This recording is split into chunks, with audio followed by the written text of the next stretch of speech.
বেসরকারি শিক্ষক নিবন্ধন পরীক্ষায় স্কুল, কলেজ এবং মাদ্রাসা শাখায়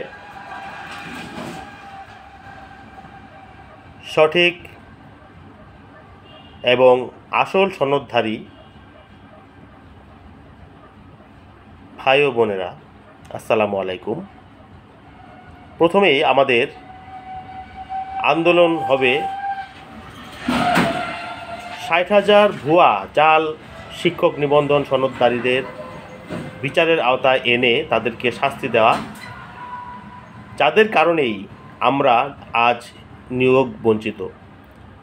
এনটিআরসি এর দুর্নীতিগ্রস্ত অফিসার, চেয়ারম্যান, পিয়ন সহ সকল কর্মকর্তাদের গাফিলতির কারণে, দুর্নীতির কারণে আমরা ১ থেকে ১২তম নিবন্ধনধারী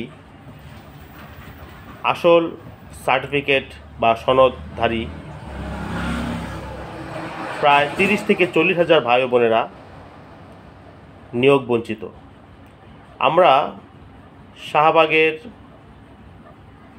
২০০ দিন গণ অনশন করেছিলাম। তৎকালীন সরকারের শিক্ষামন্ত্রী আমাদের দাবি মেনে নেয়নি, আমাদেরকে প্যানেল ভিত্তিক নিয়োগ দেয়নি। এখন আমাদের একটাই দাবি, সরাসরি আমরা নিয়োগ চাই। এনটিআরসি গণবিজ্ঞপ্তি দিবে, আমরা আবেদন করব এবং আমাদের আবেদনের প্রেক্ষিতে শূন্য পদের বিপরীতে আমাদেরকে সরাসরি নিয়োগ দান করবেন। এখন এই কথাগুলো কি আমরা ওই রোদে পড়ে বৃষ্টিতে ভিজে সচিবালয়ের সামনে, শিক্ষা মন্ত্রণালয়ের সামনে, এনটিআরসি ভবনের সামনে ব্যানার টানিয়ে রাস্তা অবরোধ করে জনদুর্ভোগ করে এই দাবি আদায় করা যাবে না?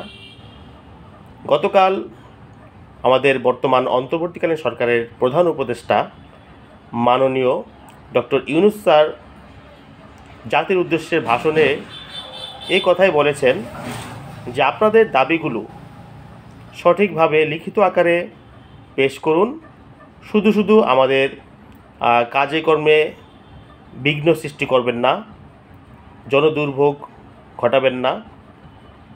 আপনারা আন্দোলন করবেন এবং আপনাদের আন্দোলনের কারণে যাতে জনদুর্ভোগ না হয়, সবচেয়ে ভালো হয় আমাদের দাবিগুলো সুন্দর করে লিখিতভাবে প্রধান উপদেষ্টা বরাবর প্রেরণ করা।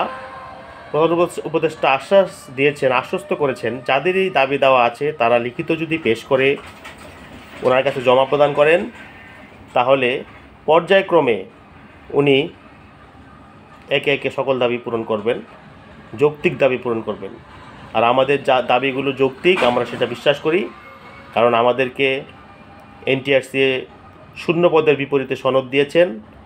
কিন্তু আমাদের বয়স বৃদ্ধির জন্য আমরা দায়ী নই, তারাই আমাদের সময় ক্ষেপণ করে আমাদের বয়স বৃদ্ধি করেছে। এখন তারা বয়স বৃদ্ধির বিভিন্ন অজুহাত দেখাচ্ছে, এগুলো পুরনো কথা।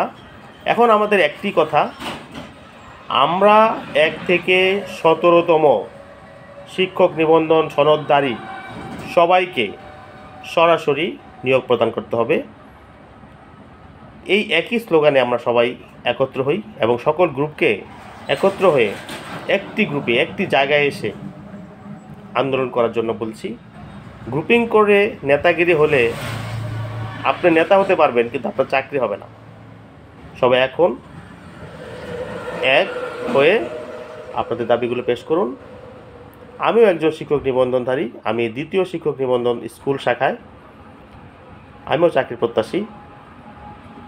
আমার কথাগুলো শোনার জন্য ধন্যবাদ। আমার কথার মধ্যে কোনো রকম ভুল ভ্রান্তি হয়ে থাকলে, কোনো কিছু বাদ পড়ে থাকলে আপনারা কমেন্ট করে জানাবেন, বিবেচনা করবেন, ভুল ত্রুটি ক্ষমা করবেন।